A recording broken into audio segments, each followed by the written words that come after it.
Indian army को emergency basis पर light tank को खरीदने के लिए स्पेशल पावर दिया गया है और साथ ही इंडियन आर्मी के लिए अभी बुलेट प्रूफ हेलमेट और क्लोजर क्वार्टर कार्बन को भी खरीदा जाने वाला है। साउथ चाइना सी में चाइना को अभी पीछे धकेलने की शुरुआत हो चुकी है। हेलो और नमस्कार दोस्तों, मेरा नाम है हिमांशु शर्मा और आपका बहुत बहुत स्वागत है। तो चलिए देर न करते हुए आज की वीडियो शुरू करते हैं। आज की पहली अपडेट लाइट टैंक को लेकर है। मनी कंट्रोल में आई एक रिपोर्ट के मुताबिक गवर्नमेंट की तरफ से इंडियन आर्मी को लाइट वेट टैंक को खरीदने के लिए इमरजेंसी पावर दिया गया है। इन टैंक को मेनली हाई एल्टीट्यूड एरिया में डिप्लॉय किया जाएगा और ये डिसीजन चाइना के साथ फेस ऑफ के बाद लिया गया है, क्योंकि चाइना की तरफ से बॉर्डर में अपने टाइप 15 टैंक्स को डिप्लॉय किया गया था। अब बदले में हमारी तरफ से T-72 और T-90 जैसे टैंक को डिप्लॉय किया गया है।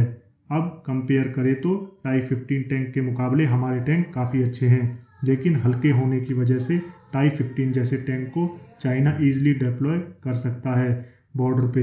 इसी वजह से इंडियन आर्मी को लाइट टैंक को खरीदने के लिए क्लियरेंस दिया गया है, ताकि जरूरत पड़ने पर तुरंत ही एयरलिफ्ट किया जा सके। अब कुछ दिनों पहले मैंने आपको बताया था कि 2017 में भी इंडियन आर्मी की तरफ से साउथ कोरिया के साथ लाइट टैंक को खरीदने के लिए बातचीत किया जा रहा था, लेकिन उसके बाद पता नहीं क्या हुआ। इस डील के बारे में कोई भी खबर सामने नहीं आई। अब देखने वाली बात यह है कि इंडियन आर्मी की तरफ से किस टैंक को खरीदा जाता है। अभी तक इसके बारे में कोई भी जानकारी नहीं दी गई है और कितने टैंक्स खरीदे जाएंगे इसके बारे में भी कोई जानकारी नहीं दी गई है। अगला अपडेट भी इंडियन आर्मी की तरफ से है। आप सबको पता होगा कि 2017 में इंडियन आर्मी के लिए करीब 93,000 क्लोज क्वार्टर कार्बन को खरीदने के लिए टेंडर को इशू किया गया था। इस टेंडर को इंडियन आर्मी की इमरजेंसी रिक्वायरमेंट को पूरा करने के लिए फास्ट ट्रैक मोड में किया गया था, जिस वजह से इस टेंडर की वैल्यूएशन को 2018 में फाइनल कर दिया गया था। इसमें यूएई की कारगिल को L1 बैटर घोषित किया गया था, लेकिन इसमें थोड़ा पॉलिटिक्स हुआ कि कारगिल जो है एक नई कंपनी है, उसको इतना बड़ा ऑर्डर नहीं देना चाहिए, बल्कि किसी ऐसी कंपनी को सेलेक्ट करना चाहिए जिसको पहले से ही फायर आर्म को मैन्युफैक्चर करने का अनुभव हो। इसी चक्कर में फास्ट ट्रैक टेंडर का सत्यानाश हो गया। लेकिन अच्छी बात यह थी कि इंडियन आर्मी अपने डिसीजन से पीछे नहीं हटी और कारगिल को कार 816 कार्बाइन को ही सिलेक्ट किया गया, जो कि हमारी आउटडेटेड 9mm की 1A1 सबमशीन गन को रिप्लेस करने वाली हैं। अभी एक रिपोर्ट निकल के आई है कि डिफेंस मिनिस्ट्री की तरफ से कारगिल के साथ फाइनल कॉन्ट्रैक्ट को साइन किया जाएगा। यदि अभी इस टेंडर को फास्ट ट्रैक मोड में ही किया जाता है तो इसकी डिलीवरी हमें एक साल के अंदर मिलना शुरू हो जाएगी। वैसे अभी हमें लगभग 3.5 लाख से ज़्यादा का कार्बाइन की ज़रूरत है, जिसमें से 93,895 यूनिट के अभी कारगिल से खरीदा जाएगा। बाकी मेक इन इंडिया प्रोग्राम के तहत बनाई जाएंगी। अगला अपडेट भी इंडियन आर्मी की तरफ से है। अभी एक रिपोर्ट निकल के आई है कि इंडियन आर्मी के लिए अभी 1 लाख बैलिस्टिक हेलमेट को खरीदा जाने वाला है। ये हेलमेट AK-47 के राउंड को भी रोक सकते हैं। यदि ये डील फाइनल होती है तो ये अब तक की सबसे बड़ी डील होने वाली है। ये हेलमेट हमारी आर्मी के द्वारा यूज हो रहे पटका हेलमेट को रिप्लेस करेंगे।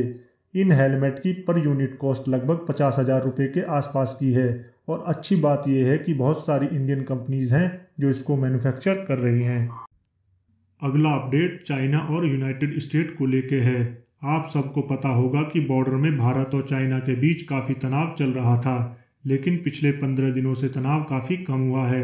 पर भले ही भारत और चाइना के बीच तनाव कम हुआ हो, लेकिन दूसरी तरफ चाइना और यूएस के बीच साउथ चाइना सी को लेकर तनाव बढ़ रहा है।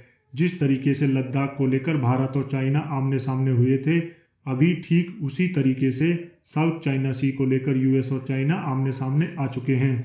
सोमवार को माइक पोम्पियो ने अपने स्टेटमेंट में बताया था कि चाइना की एक्सपेंशन पॉलिसी साउथ एशिया में हर एक कंट्री के लिए खतरा बन चुकी है और यही साउथ चाइना सी में यूएस की 2 एयरक्राफ्ट डिप्लॉय हैं और एक दिन पहले ही यूनाइटेड स्टेट की तरफ से चाइना के द्वारा क्लेम किए जा रहे एक आइलैंड के पास अपने डेस्ट्रॉयड फ्लीट को भेजा गया था।